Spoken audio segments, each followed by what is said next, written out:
Hey, Stoney here with another game of Mechabellum.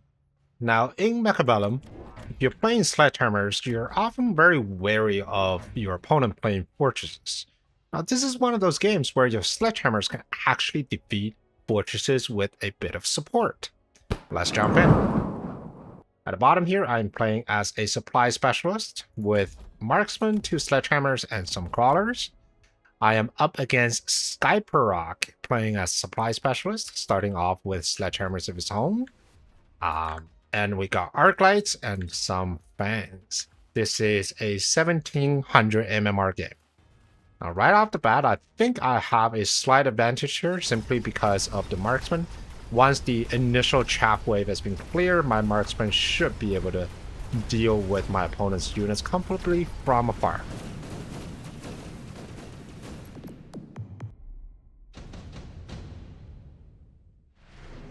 Alright, round 2, super early unit drop.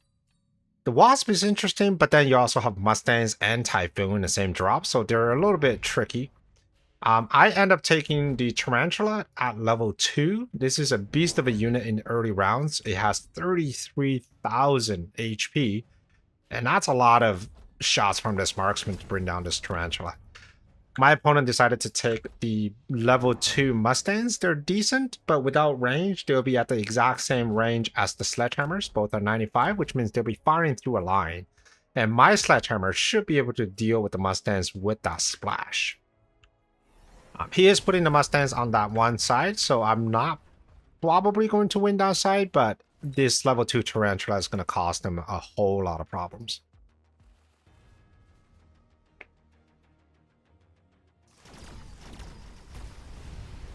Whenever you have sledge line like these, you have to be a little wary of when you want to put down your Mustangs. Because if you put down your Mustangs too early, like what he's doing right now, your Mustangs are just in a line with the rest of the units, and they're just getting shot at, right?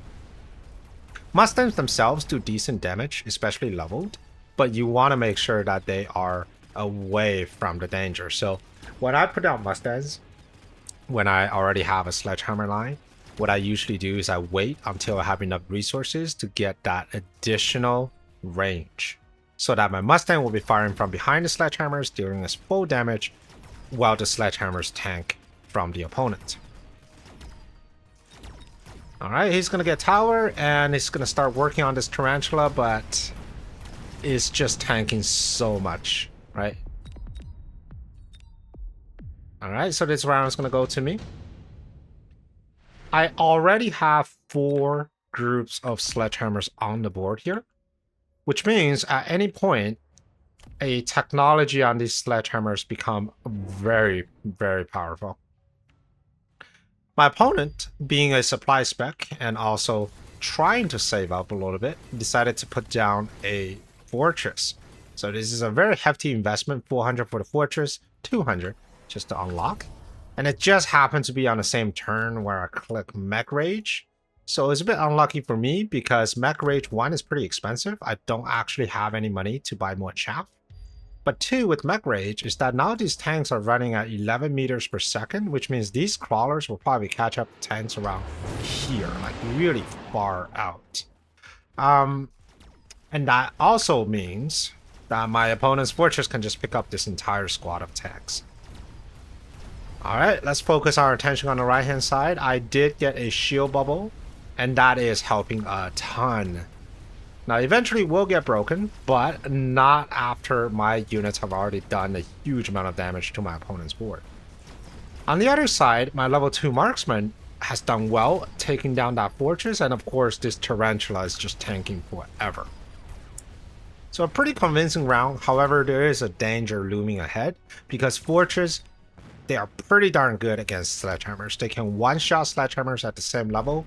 I believe they're two-shotting the sledgehammers at 1 level up, but you can always simply take a tower upgrade and they're be able to one-shot sledgehammer. Yeah, so 63 if you take a power upgrade, maybe 2 power upgrades, then you should be able to shoot one-shotting sledgehammers that are 1 level higher.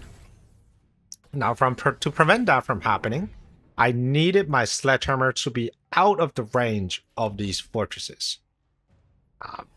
right now I had to make a decision. Do I stick with sledgehammers or do I pivot into something a bit more giant worthy, like a melting point, for example?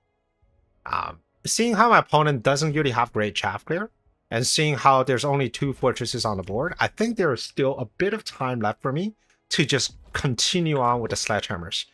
My marksmen are already leveled up, which means they are doing decent damage once they get locked onto the fortress. So as long as I can keep my chaff screen good in front of my sledgehammers should be able to deal with these fortresses. Alright, so I got crawlers coming in here. My opponent never did take range on those Mustangs, but at this point, it might be just a little too late. They're getting absolutely demolished with my level 2 sledgehammers. My level 2 marksmen are putting in the work. And once they get a few units on these marksmen, then they can level, and they can become a little bit better at taking down these giants. But really, what I'm winning this round is just this side on the right, getting tower in this such great time. Because my left side is almost completely destroyed. But with the tower debuff, that allows both of my marksmen to get rid of this fortress. So when you're up against fortress using sledgehammers, it's not just all about how do I win on all areas of the board. Sledgehammers with mech rage, they move fast. They actually deal a surprising amount of damage as long as you can prevent your opponent from picking off your individual sledgehammers. And they're really good at just flanking and overtaking one tower very quickly. Okay, so we had unit drop and my opponent decided to take a Sandworm. Makes sense. Right now I don't have the best damage on my side of the board, but fortunately, Sabertooth was also offered. I love playing Sabertooth when combined with mech rage and ranged sledgehammers. These guys, they clear out chaff very efficiently, and then the Sabertooth coming with a big punch. Sabertooth is one of those units that, you know, a lot of players undervalues, but I think this is an excellent unit drop, especially up against fortresses, as they can do quite a lot. Like this Sabertooth right now has got 12,000 damage per shot every 3 seconds, and all it needs is about 4 shots to get rid of this fortress, right? Pretty good. And if you want to see another game with Sabertooth, I will put up a link here on the top right, and you can go check it out. And in that game, I actually won pretty hard with just a big line of Sabertooth against my opponent. So check it out. Alright, back to this game here. This is when things get a little bit scary as my opponents start to scale. So every time a fortress gets level, it adds another 45,000 HP. That's a lot of HP for me to go down, right? Once it gets to like level 3 or just a bunch of level 2 fortresses, that's when I need to seriously consider adding in melting points. Looking at the health here, I am pretty good in terms of health, and I am winning really hard on the right hand side. And with the tower debuff, I should be able to get this round as well, despite the fact that we have a high level fortress, level 2, and a fortress here, and a level 2 Sandworm. So now it all just becomes a matter of tempo. If I couldn't win in the next 2 rounds, I will have to get a melting point because there will be more fortresses getting leveled. But if I can win in the next 2 rounds, then it wouldn't even matter. So with that in mind, and playing not for the long game, but for the immediate win, I decided to take Javelin. And Javelin is going to be really good on here, where not only I'm going to get a fortress, I'm going to get a pack of sledgehammers, which is primary meat shield. That's going to allow my units go even faster towards the tower. And now that my opponent took shield, the Javelin is going to do a double damage of getting rid of the shield and the fortress. So a very good value for that Javelin. Some of my tanks are already at level 3. My Sabertooth are also doing pretty good as well. My shield is off cooldown, so that allows me to tank a few more of those very deadly fortress railguns.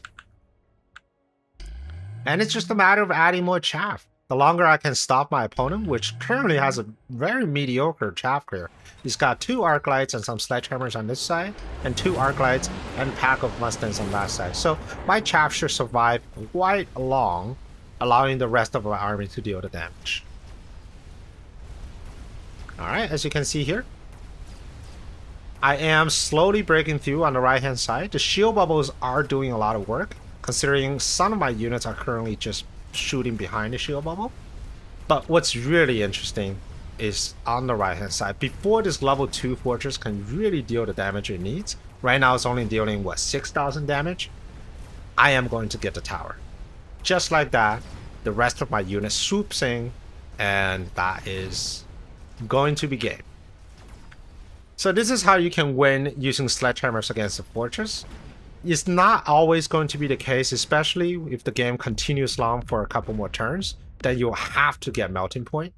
But until then, if you have the tempo advantage, you should be in a pretty dominant position as long as you have enough chaff to keep the fortresses distracted. Well, I hope you enjoyed this game, and if you liked the video, please like and subscribe, and I will see you on the next one. Prepare your tactics, Mechabellum's calling. Deploy your fortress, the battlefield's alive with swarms.